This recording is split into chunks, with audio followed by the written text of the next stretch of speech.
কোন দিন না জানি মালাকুল মউত আজরাইল সামনে হাজির হইয়া যায়। কোন দিন না জানি মসজিদের মাইক দিয়ে কথা এলান হয়ে যায়। রাধানগরে আব্দুল্লাহ মিয়ার দুনিয়াতে নাই। ও এলাকাবাসীরা তোমরা শুনছনি, রাধানগরে আব্দুল্লাহ মিয়া দুনিয়া থেকে বিদায় নিয়েছি।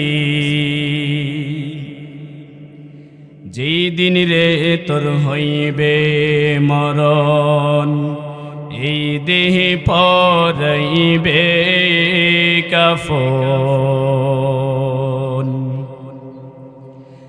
এই দুনিয়ার মায়া সে রে যাবিরে মন পর পারে।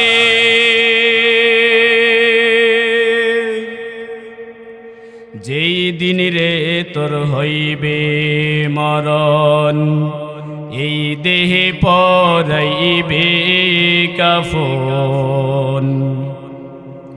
এই দুনিয়ার মায়া সে রে যাবিরে মন পর পারে। সামনে রবে হাসরের পথ,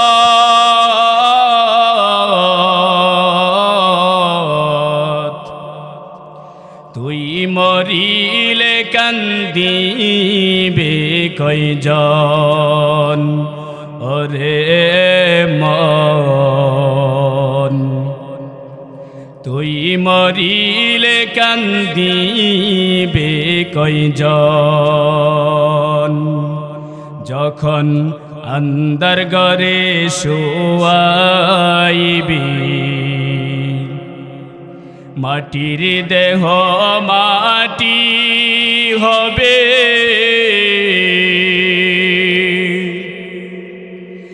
একদিন সবাই ভুলবে আপনজন।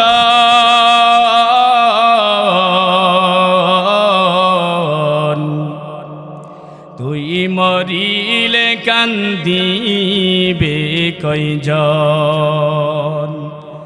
একদিন সাদা কাফনের কাপড় পরিয়ে আমাদের যাইতে হবিনি সবাই। কেউ আমরা থাকতে পারবো? পৃথিবীতে যেইভাবে থাকি না কেন, যে হালতে আমরা থাকি না কেন, এই দুনিয়া থেকে আমাদেরকে একদিন বিদায় নিতে হবে। মাউত শব্দের অর্থ হচ্ছে পরিবর্তন হওয়া, পরিসমাপ্তি হওয়া। মাউত মানে দুনিয়ার হায়াতের জিন্দেগির পরিসমাপ্তি পর আখিরাতের জিন্দেগির শুরু। যেই জিন্দেগি শুরু হবে অনন্ত অসীমকাল ফুরিয়ে যাবে, এই আখিরাত পরকালের জিন্দেগির শেষ নাই, ঠিক কিনা? এই জন্য বুদ্ধিমান মুমেন যারা, বুদ্ধিমান মুসলমান যারা, বুদ্ধিমান নরনারী যারা, তারা এই অল্প হায়াত পেয়ে দুনিয়ার জিন্দিগিতে আখিরাতের পুঁজি কামাই করি। আখিরাতের পুঁজি কি? নেক আমল। আখিরাতের পুঁজি হলো নেক আমল। নেক আমল আবার কি জিনিস? আল্লাহ পাক রব্বুল আলামিন পবিত্র কোরআনে জানায়া দেন, ইন্নাল্লাযীনা আমানু ওয়া আমিলুস সালিহাতি কানাত লাহুম জান্নাতুল ফিরদাউসি নুজুলা খালিদিনা ফিহা লা ইয়াবগুনা আনহা হিওয়ালা। আল্লাহ পাক পবিত্র কোরআনুল কারীমে মুমিন বান্দা বান্দীদেরকে এক কথা জানায়া দেন, ইন্নাল্লাযীনা আমানু, নিশ্চয়ই যারা ঈমান আনয়ন করেছো, মুসলমান হয়েছো, ঈমান আনয়ন করার পর শুধু বসে থাকলে চলবে না। কালিমায়ে তয়বা, কালিমায়ে শাহাদাত পাঠ করিয়া মুসলিম হওয়ার পর শুধু বসে থাকলে চলবে না, দুনিয়া নিয়ে পড়ে থাকলে চলবে না। ওয়া আমিলুস সলিহাত, নেক আমল করতে হবে। একটু আগে আমি বলতেছিলাম নেক আমল কি? নেক আমল হলো আল্লাহ পাক রব্বুল আলামিনের জীবন দিয়ে, আল্লাহর দেওয়া হায়াত দিয়ে, আল্লাহ পাকের হুকুম এবং তার নবীর তরিকা মোতাবেক চলার নাম হলো নেক আমল। এই নেক আমল যারা করবে আল্লাহ পাক পরে সুসংবাদ জানায়া দেন, কানাত লাহুম জান্নাতুল ফিরদাউসি নুজুলা। আমি আল্লাহ পাক রব্বুল আলামিন ও আমার মায়ার বান্দা বান্দিরা দুনিয়াতে পাঠাইলাম সুখে থাকিয়া দুঃখে থাকিয়া। যে হালতে বান্দা থাকো না কেন, যদি ইবাদত বন্দি করো, নেক আমল করো, আমি আল্লাহকে যদি খুশি করো, আমার হাবিবের তরিকা মোতাবেক জীবন যাপন করো, আমি আল্লাহ পাক কাল কিয়ামতের দিন জান্নাতুল ফেরদাউস তোমাদেরকে দান করব। সুবহানাল্লাহ। জান্নাতুল ফেরদাউস হলো সর্বোচ্চ জান্নাত। আল্লাহ পাক পরে বলেন খালিদিনা ফিহা লা ইয়াবগুনা আনহা হিওয়ালা। যে জান্নাতে গেলে কোনোদিন তারা বের হবে না, চিরস্থায়ী একেবারে জান্নাত। দুনিয়াতে আপনি যত বড় অর্থ সম্পদের মালিক হন না কেন, এই অর্থ সম্পদের মালিক যে আপনি দুনিয়াতে হন, এই অর্থ সম্পদ কি সব সময় আপনার থাকবে কি না? থাকবে? এই দুনিয়ার অর্থ সম্পদ থাকবে না রে মুসলমান। ও পর্দার মাগো, দুনিয়াতে আপনি যে বাড়িতে বসবাস করেন না কেন, এই বাড়ি থেকে একদিন আপনি বিদায় নিতে হয়, বের হতে হয়, ঠিক কিনা? কিন্তু জান্নাতে যে মুমিন মুসলমানেরা প্রবেশ করবে, মুমিনাত বান্দা বান্দিরা প্রবেশ করবে, তারা এই জান্নাত থেকে বের হবে না। আল্লাহ পাকের জান্নাত পেতে হলে আল্লাহ কি পেতে হলে আমাদের এক নাম্বার কাজ হচ্ছে নেক আমল করতে হবে। নেক আমল অনেক প্রকার, নেক আমল অনেক প্রকার। এক নাম্বার নেক আমল হচ্ছে 5 ওয়াক্ত নামাজ। সেদিকে লম্বা বয়ান, সময় কম। 5 ওয়াক্ত নামাজ আমাদেরকে নিয়মিতভাবে আদায় করতে হবে। রোজা রাখতে হবে, রোজার মাসে রমজান মাসে রোজা রাখতে হবে। দান সৎকা করতে হবে, ইয়তিম অসহায়দের পাশে দাঁড়াতে হবে। এই নেক আমলগুলো আমাদেরকে খুঁজিয়া খুঁজিয়া করতে হবে। আজকে বর্তমানে ও মুসলমান বড়ই আফসোস লাগে রে, আজকে আমার কাছে নামাজ ভালো লাগে না, আজকে আমার কাছে জিকির আজকার ভালো লাগে না, আজকে আমার কাছে দুরূদ পাঠ করা ভালো লাগে না, আজকে আমার কাছে দান সৎকা করা ভালো লাগে না, আজকে আমার কাছে যাকাত দেওয়া, যাকাতের সিজনে দেওয়া ভালো লাগে না। শুধু ভালো লাগে গুনাহের কাজ, ঠিক কিনা? নামাজের জন্য আমার টাইম নাই, ইবাদত বন্দি করার জন্য আমার সময় নাই, অথচ গুনাহের কাজ করার জন্য আমাদের সময়ের কম নাই, হাতে সময় আমাদের কম নাই, অভাব নাই। মোবাইল টিপি করার জন্য সময়ের অভাব নাই, ঠিক কিনা? বর্তমানে 90% মুসলমান নরনারীরা মোবাইলে আসক্ত, ঠিক কিনা? ও মুসলমান ভাইরা রে, ও পর্দার মাগো, মোবাইল চাইলেন, মোবাইল ব্যবহার করেন, কোনো সমস্যা নাই, কোনো অসুবিধা নাই। তবে ও মুসলমান ভাইরা রে, ও পর্দার মাগো, আপনার যতটুকু প্রয়োজন ব্যবহার করেন, প্রয়োজন ছাড়া আপনি মোবাইল ব্যবহার করবেন না। এই মোবাইল মানুষকে যতটা উপকার করছে এর চেয়ে বেশি মানুষকে ক্ষতি করছে, ঠিক কিনা? এই মোবাইলে সংসার ভাঙছে, ঠিক কিনা? এই মোবাইলে দেহ নষ্ট করছে, ঠিক কিনা? এই মোবাইলে চুরি ডাকাতি শিখাইছে, ঠিক কিনা? এই মোবাইল আমাদেরকে বিভিন্ন গুনাহের দিকে ধাবিত করছে।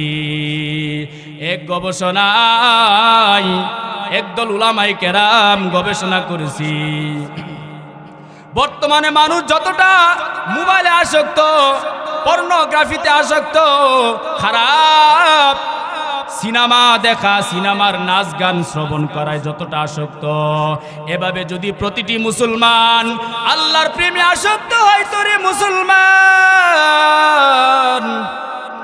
আল্লাহর ইবাদত বন্দি করার জন্য যদি আসক্ত হইতো, জোহরের নামাজের জন্য যদি সে আসক্ত হইতো, আসর নামাজ পড়ার জন্য যদি সে পাগল পারা হইতো, মাগরিবের নামাজ পড়ার জন্য যদি সে পাগল পারা হইতো, এশার নামাজ পড়ার জন্য যদি সে পাগল পারা হইতো, ফজর নামাজ পড়ার জন্য যদি সে পাগল পারা হইতো, আবিন নামাজ পড়ার জন্য যদি সে পাগল পারা হইতো, তাহাজ্জুদ নামাজ পড়ার জন্য যদি সে পাগল পারা হইতো, এশাক চাস্তের নামাজ পড়ার জন্য যদি সে আশেক হইতো, পাগল পারা হইতো, ইবাদত বন্দি করার জন্য যদি প্রতিটি মুসলমান পাগল পারা হইতো, তাহলে মৃত্যুর আগে প্রতিটি মুসলমান, এক একটা মুসলমান খাঁটি উলি আল্লাহ হইয়া কবরে যাইতো, ঠিক কিনা? আজকে সংসার সংসার করি, ও আমার রাধানগরের মুসলমান বাইরে রে, ও পর্দার মাগো, আজকে সংসার সংসার করতেছি। কত মানুষ সুখের সংসার বাড়িঘর ফালাইয়া কবরে চলে গেছে, ঠিক কিনা? সংসার সংসারে কইরা ববি গো, করলাম না বন্দেগি,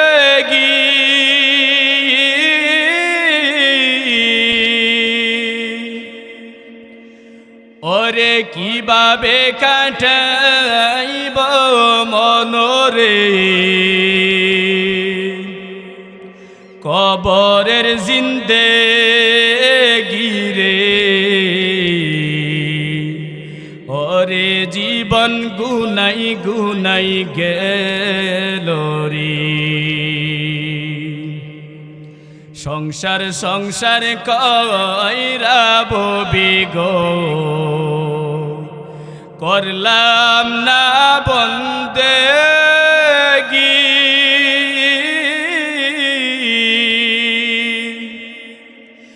ওরে কিভাবে কাটাইব মনরে, কবরের জিন্দেগি রে, ওরে জীবন গুনাই গুনাই গেল রে। নিঃশ্বাসের ওই বিশ্বাস কইরা গো, বানলাম বাড়ি গো,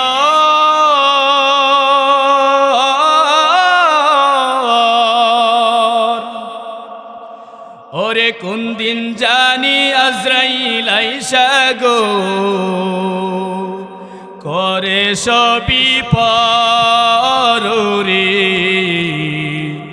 ওরে জীবন গুনাই গুনাই গেল রে। ছেলে মেয়ের মায়াই পইরা গো, ডাকলাম না মাওলা রে,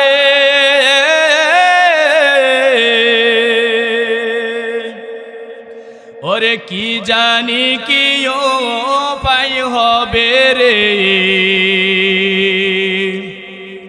অন্ধকার কবরে রে, ওরে জীবন গুনাই গুনাই গেল রে।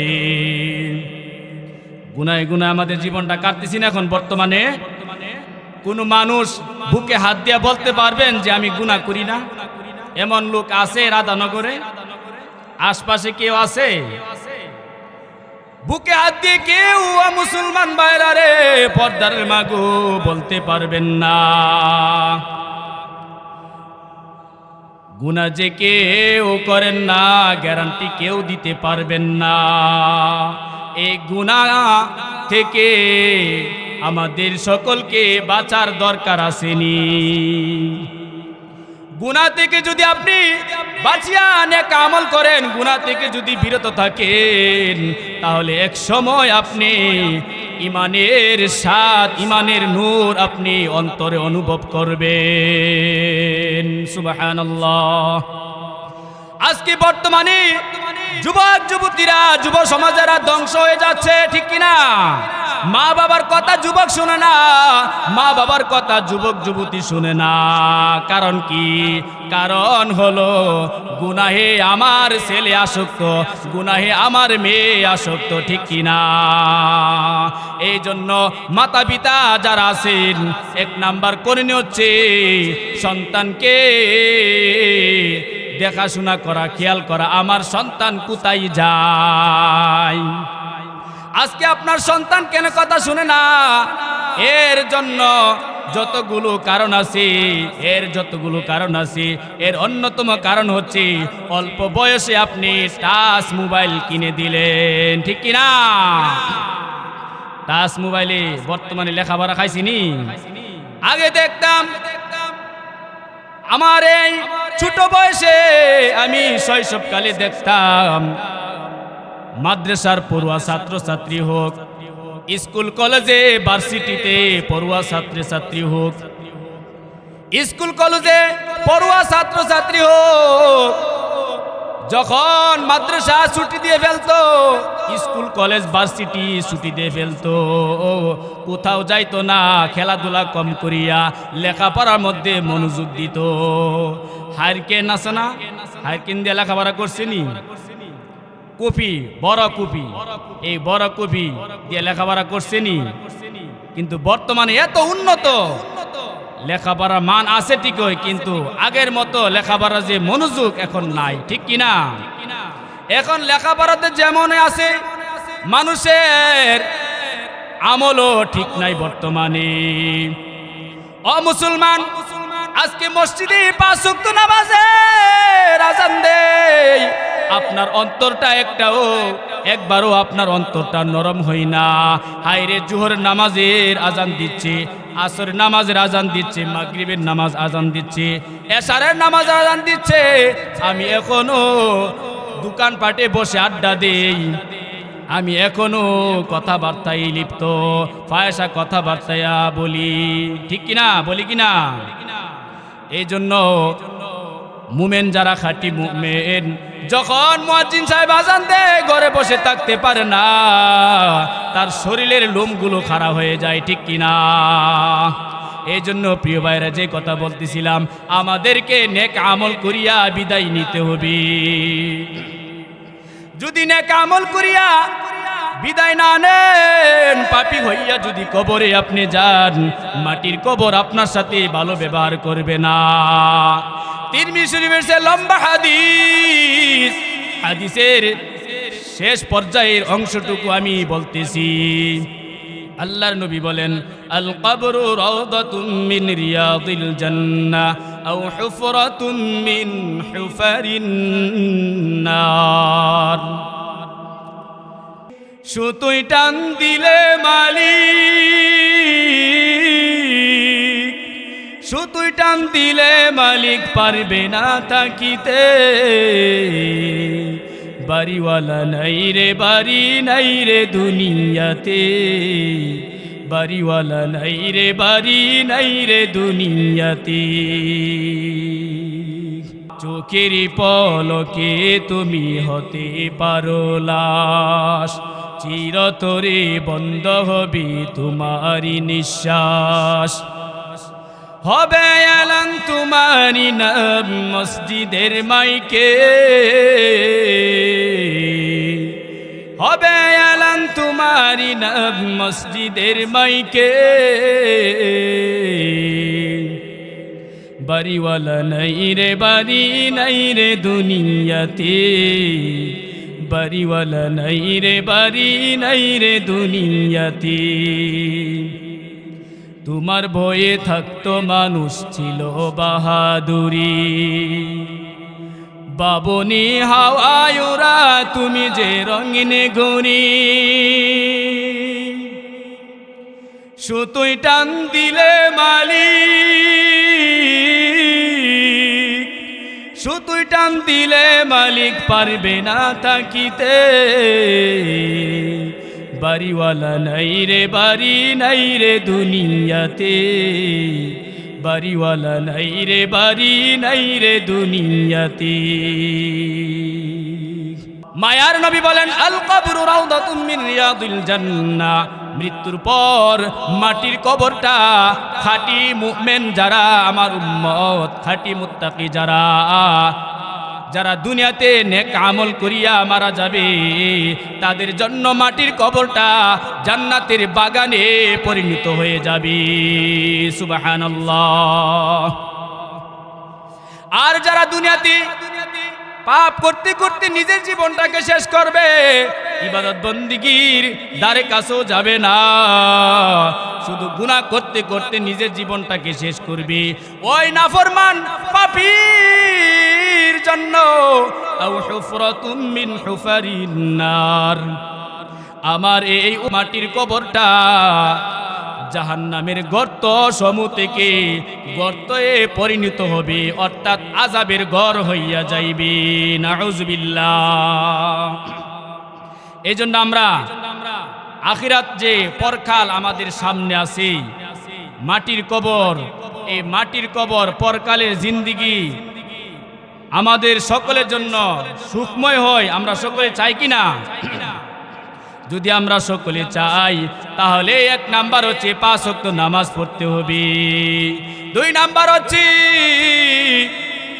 বেশি বেশি করিয়া জিকির আজকার করতে হবে, 3 নাম্বার হচ্ছে বেশি বেশি রোজা রাখতে হবে, 4 নাম্বার হচ্ছে দান সদকা করতে হবে। বর্তমানেতে আমরা দান খায়রাত একবারে কমায়া দিছি, আলহামদুলিল্লাহ। যারা দান খায়রাত করে করুই, কিন্তু যারা দান খায়রাত করে না তারা কিন্তু করেই না। কি প্রণ পারে মসজিদ মাদ্রাসা দান করে কি লাভ? আলহামদুলিল্লাহ, আপনাদের রাধানগর বাইতুল আমান জামে মসজিদের পুনর্নির্মাণের কাজ চলতেছে রে মুসলমান ভাইরা রে, অপরদার মাগো। টাকা পয়সা যা কিছু কামাই করেন না কেন, এ টাকা পয়সা নিয়ে কি কবরে যাইতে পারবেন নি? যাইতে পারবেন? সব কিছু আমাদেরকে ফালাইয়া কবরে যাইতে হবে। এই জন্য বয়ানের মাঝখানে আমার পক্ষ থেকে বিনীতভাবে অনুরোধ, ও আমার পর্দার রে মাগো, ও মুসলমান ভাইরা রে, আপনারা আজকে যারা মাহফিলে এসেছেন, আপনারা আপনাদের সাধ্য মতে এই মসজিদের পুনর্নির্মাণের উপলক্ষ করিয়া 500 টাকা, 1000 টাকা, 10,000 টাকা যাই পারেন দিয়া যাবেন। আমরা দিয়া যাবে তো সবাই? যে কথা বলতেছিলাম, মালাকুল মউতের হাত থেকে আমরা কেউ রেহাই পাবো না। যার যেদিন মৃত্যু এদিন মরতে হবে। যার মৃত্যু আল্লাহ পাক দুনিয়ার যে জায়গায় রেখেছে ওই জায়গাতে আমাদেরকে মরতে হবে। কারণ মৃত্যু আল্লাহ পাক রব্বুল আলামিন আজকে যে এসেছেন, হয়তো পারে আল্লাহ পাক আমাদের সকলকে নেক হায়াত দান করুন। হতে পারে এই মাহফিল থেকে ফিরার পথে আপনি দুনিয়া থেকে বিদায়, কোনো গ্যারান্টি আছে? আপনার মৃত্যু হতে পারে নরসিংদীতে যাওয়ার পর, হতে পারে আপনার মৃত্যু হতে পারে বাংলাদেশে তাকিয়া, আপনার মৃত্যু হতে পারে ও মুসলমান ভাইরা রে, ও পর্দার মাগো, আপনার মৃত্যু হতে পারে সৌদি আরবে, আপনার মৃত্যু হতে পারে আমেরিকায়। যার মৃত্যু আল্লাহ পাক পৃথিবীর যেই জমিনে রেখেছে ওই জমিনে অবশ্যই আল্লাহ পাক যে কোনোভাবে কোনো না কোনোভাবে নেওয়াবে। আল্লাহ পাক কোরআনে বলেন, ওয়ামা তাদরি নাফসুম বিআইয়ি আরদিন তামুত। আল্লাহ পাক বলেন, কোন মানুষ জানে না সে পৃথিবীর কোন জায়গায় মৃত্যুবরণ করবে। যার যেখানে মৃত্যু আল্লাহ পাক রব্বুল আলামিন রেখেছেন ওই জায়গাতে সে মরতে হবে। আপনি পৃথিবীর যেখানে থাকেন না কেন, এই ব্যাপারে একটি ঘটনা শুনুন। মাআরিফে মসনবী শরীফের সে আল্লামা রুমি রহমাতুল্লাহি আলাইহি তার মাআরিফে মসনবী শরীফে ঘটনাটি লিখেছেন। আল্লাহর পয়গম্বর হযরতে সুলাইমান আলাইহিস সালাতু ওয়াস সালামের জমানার ঘটনা। আল্লাহর পয়গম্বর হযরতে সুলাইমান আলাইহিস সালাতু ওয়াস সালামের রাজ্যে এক যুবক বসা ছিল। হঠাৎ করে সুলাইমান নবীর দরবারে মালাকুল মউত আজরাইল উপস্থিত। মালাকুল মউত আজরাইল সুলাইমান নবীর দরবারে হাজির হইয়া ওই যুবকের প্রতি, ওই ব্যক্তির প্রতি এমন ভাবে দৃষ্টি করলেন যে ওই যুবক, ওই ব্যক্তিটি ভয়ে আতঙ্কে হয়ে পড়ল। থরথর করে তার শরীরে কম্পন সৃষ্টি হয়ে গেছি যে এভাবে কোনো মানুষ তাকাইতে পারি? আছে না এরকম লোক আমাদের সমাজে, যে বড় চোখ দিয়ে তাকায় ভাবে? আছে না? অনেক মানুষ কিন্তু বই পাওয়া যায়। মালাকুল মউত আজরাইল তো মানুষ না, ফেরেশতা।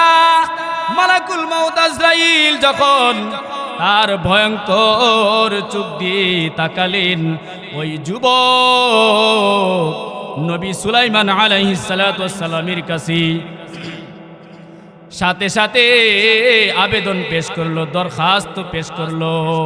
ও আল্লাহর পয়গম্বর, ও নবী সুলাইমান, আপনি আমাকে তাড়াতাড়ি শাম দেশ থেকে ভারতবর্ষের ভূমিতে পাঠাইয়া দিন। আল্লাহর পয়গম্বর হযরতে সুলাইমান নবীর কাছে যখন ওই যুবক অনুরোধ করলো, আবেদন করলো, নবী সুলাইমান আলাইহিস সালাতু ওয়াস সালাম যুবকের অনুরোধ রক্ষা করলেন। বাতাসকে বললেন, ও বাতাস, হে বাতাস, তুমি তাকে তাড়াতাড়ি ভারতবর্ষের ভূমিতে তার নিজ গন্তব্য স্থানে রেখে আসো। সুলাইমান নবীর কথা মতে বাতাস তাই করলো। ওই যুবক কি ভারতবর্ষের ভূমিতে পৌঁছাইয়া দিল। ভারতবর্ষের ভূমিতে পৌঁছানোর পর সাথে সাথে মালাকুল মউত আজরাইল ওই যুবকের সামনে হাজির হইয়া সাথে সাথে তার রূহটা কবজা করিয়া নিল। রূহটা কবজা করিয়া নেওয়ার পর পরদিন নবী সুলাইমান দরবারে হযরতে মালাকুল মউত আজরাইল উপস্থিত। আল্লাহর পয়গম্বর হযরতে সুলাইমান নবী মালাকুল মউত আজরাইলকে জিজ্ঞাসা করলেন, ও আজরাইল ভাই, আপনি গতকাল আমার রাজ্যে বসবাসরত যুবকের প্রতি, ওই ব্যক্তির প্রতি যে এভাবে তাকালেন, সে তো ভয় পেয়ে আমার কাছে অনুরোধ করলো, আমি বাতাসের সাহায্যে ভারতবর্ষের ভূমিতে পৌঁছাইয়া দিলাম। কারণ কি, ব্যাপার কি? মালাকুল মউত আজরাইল তখন নবী সুলাইমান আলাইহিস সালাতু ওয়াস সালামকে বললেন, ও আল্লাহর পয়গম্বর, ও নবী সুলাইমান, আল্লাহ পাক রব্বুল আলামিন আমাকে আদেশ করছে আপনার রাজ্যে বসবাসরত যুবকের রূহ যেন আমি ভারতবর্ষের ভূমিতে কবজা করি। কিন্তু আমি চিন্তায় পড়ে গেলাম যে আমি কিভাবে তার রূহ ভারতবর্ষের ভূমিতে কবজা করব। সে তো আপনার রাজ্যে শাম দেশে বসবাস করতেছি। আল্লাহর কি অপর মহিমা, আল্লাহ পাক রব্বুল আলামিনের কি কুদরতকারী সমা। আপনার কাছে যুবক অনুরোধ করলো, আমি যখন তাকাইলাম তার দিকে, সে অনুরোধ করার পর আপনি বাতাসের সাহায্যে তাকে ভারতবর্ষের ভূমিতে পাঠাইয়া দিলেন। আমি তার রূহটা ওই ভারতবর্ষের ভূমিতে কবজা করে আসলাম। ও আমার রাধানগর মুসলমান ভাইরা রে, ও আমার পর্দার মাগো, আমরা কেউ বলতে পারবো না কে কোন দিন দুনিয়া থেকে বিদায় নিয়ে যাব। বিদায় নেওয়ার আগে আমাদের আমলটাকে যদি সুন্দর না করিয়া বিদায় নেই, মাটির কবরে কিন্তু ভয়ঙ্কর আযাব চলবে।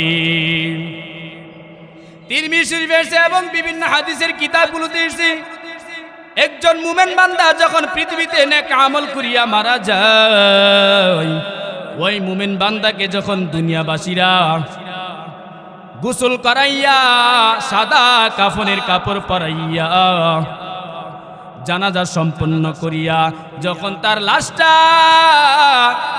মাটির কবরে রেখে আসে, মাটির কবরে রেখে আসার পর যখন তার আপনজনেরা, এলাকাবাসীরা, দেশবাসীরা যখন 40 কদম, অন্য হাদিসে এসেছে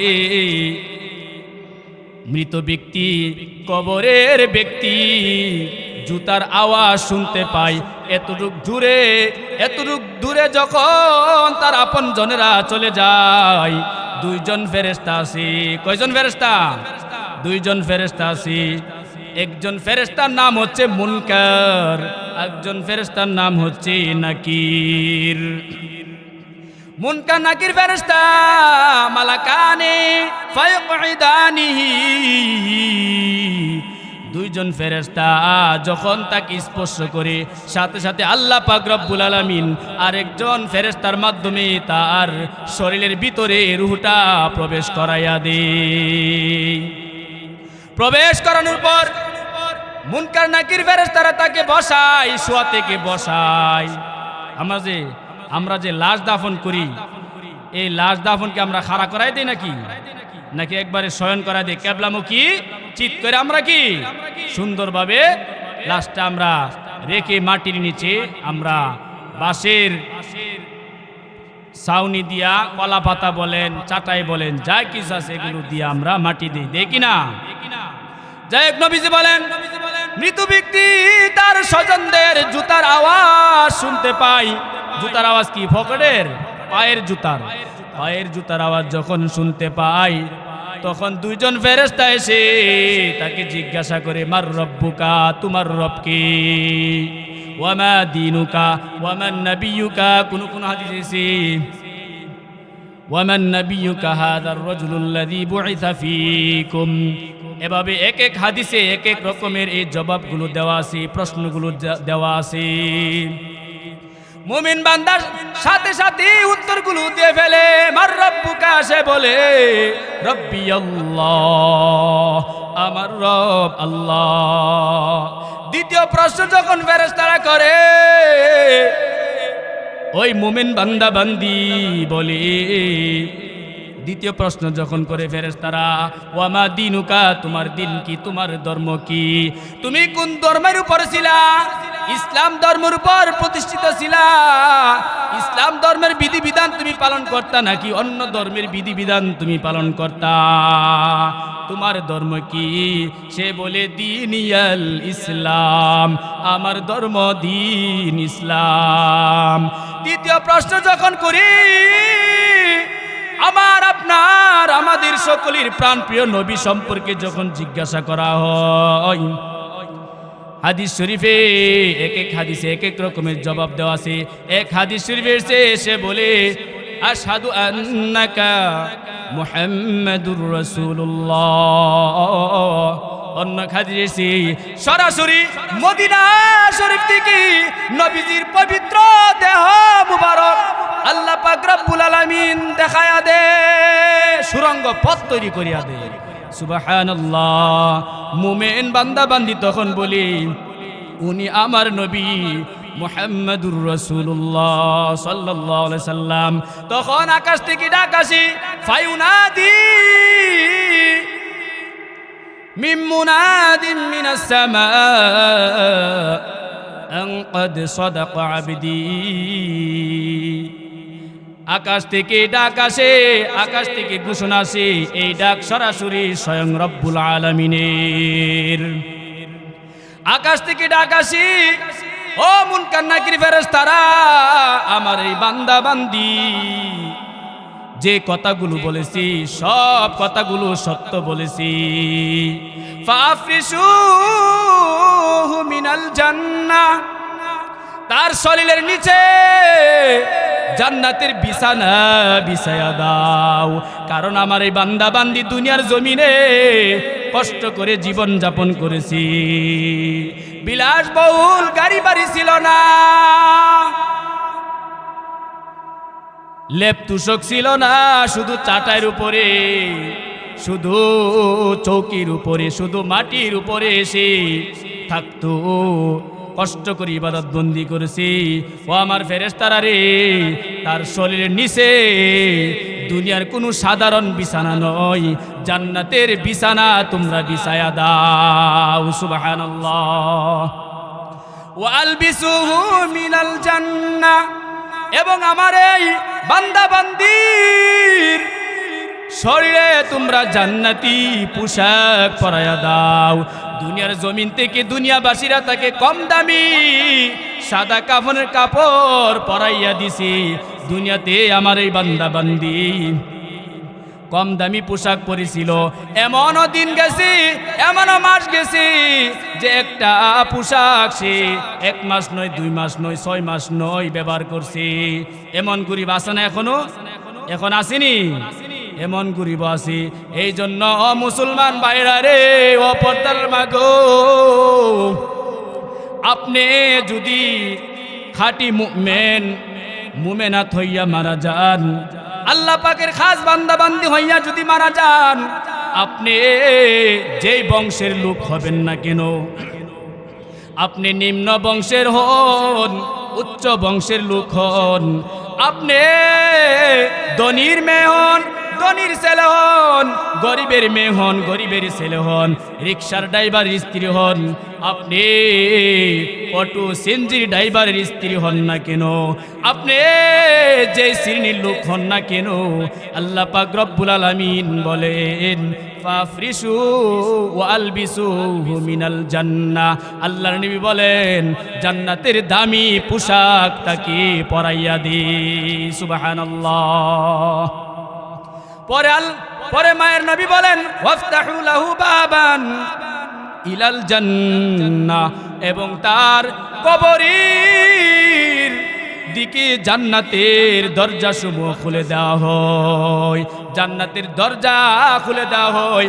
জান্নাতের দরজা দিয়ে জান্নাতের সুগন্ধি বাতাস ওই বান্দার কবরে আসতে থাকে। সুবহানাল্লাহ। এবং জান্নাতের সুঘ্রাণ আসতে থাকে, জান্নাতের বিভিন্ন নাজ নিয়ামত ওই বান্দা বান্দি দেখতে থাকি। শুধু তাই নয়, তার মাটির কবরটা কি, মাটির কবর কি ছোট না বড়? পৃথিবীর সমান, রাধানগরের সমান, এই মসজিদের সমান, বাইতুল আমান জামে মসজিদের সমান।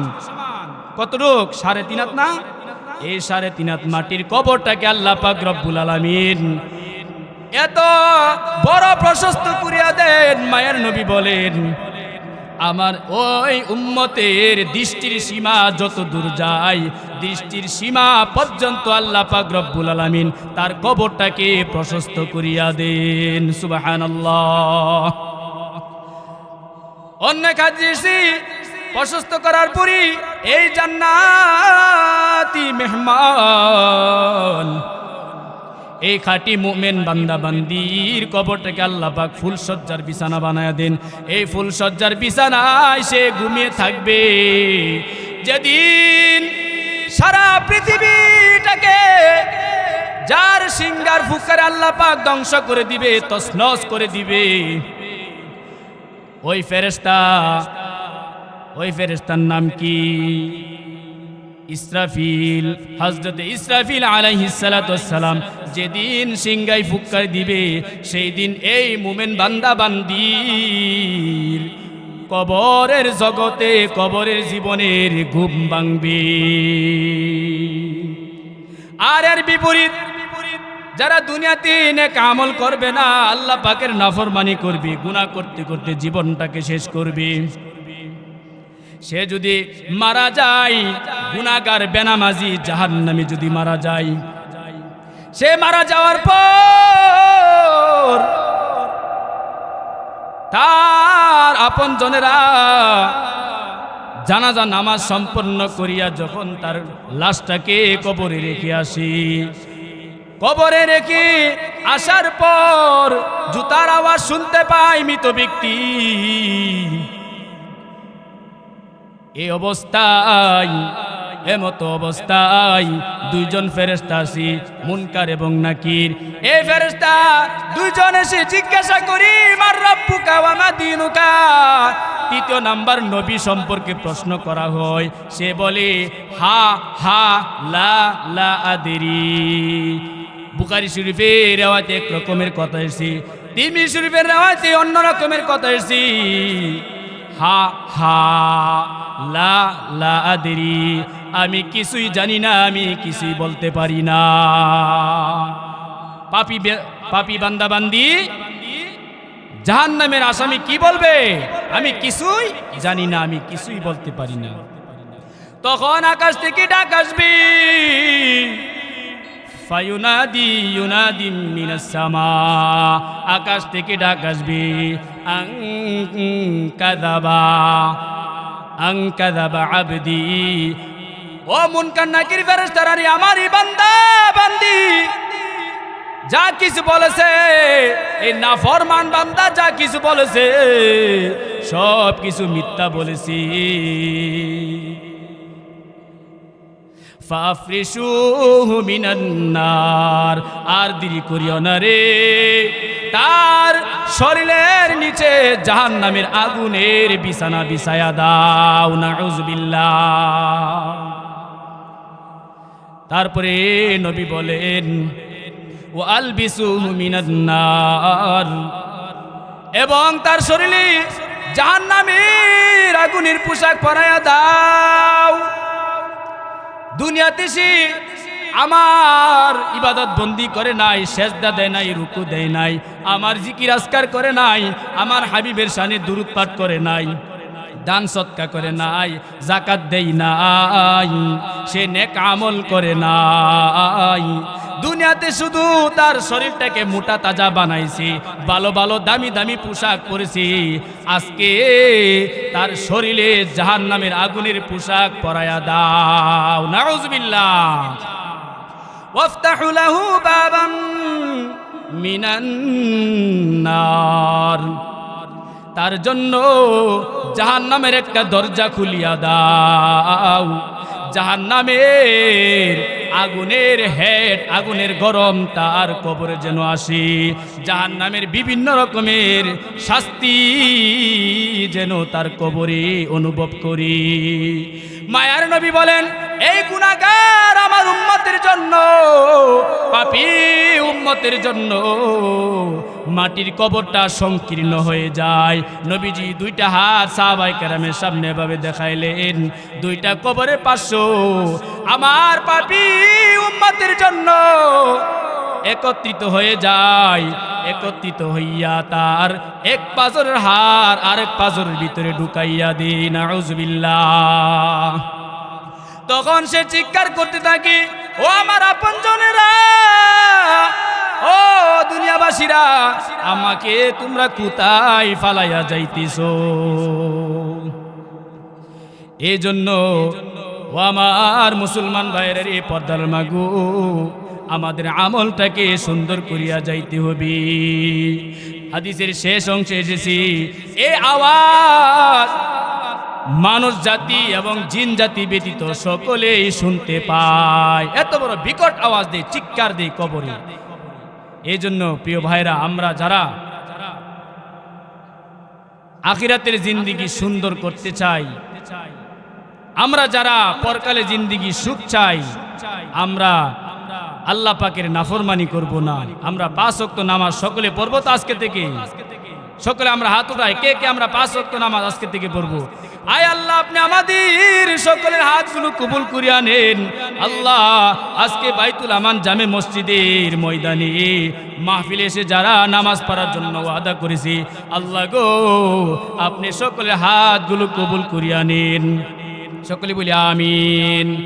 ও আমার পর্দার মা গো, আপনারাও নিয়ত করেন যে আমি আজকে থেকে 5 ওয়াক্ত নামাজ ছাড়বো না।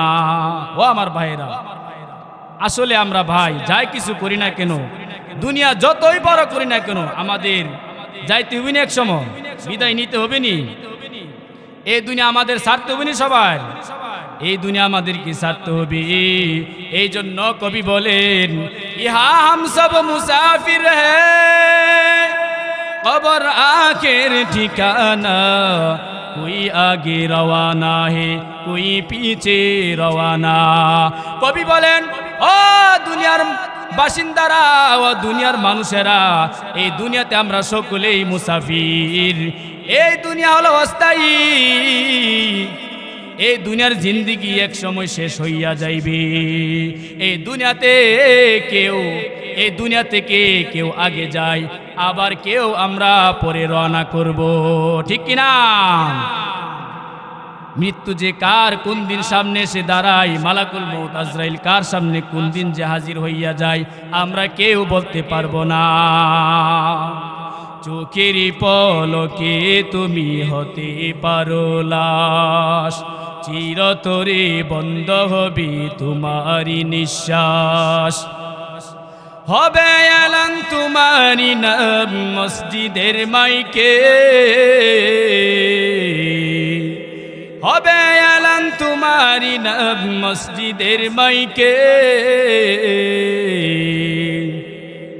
বাড়িওয়ালা নাই রে বাড়ি নাই রে দুনিয়াতে, বাড়িওয়ালা নাই রে বাড়ি নাই রে দুনিয়াতে। তোমার ভয়ে থাকতো মানুষ ছিল বাহাদুরি,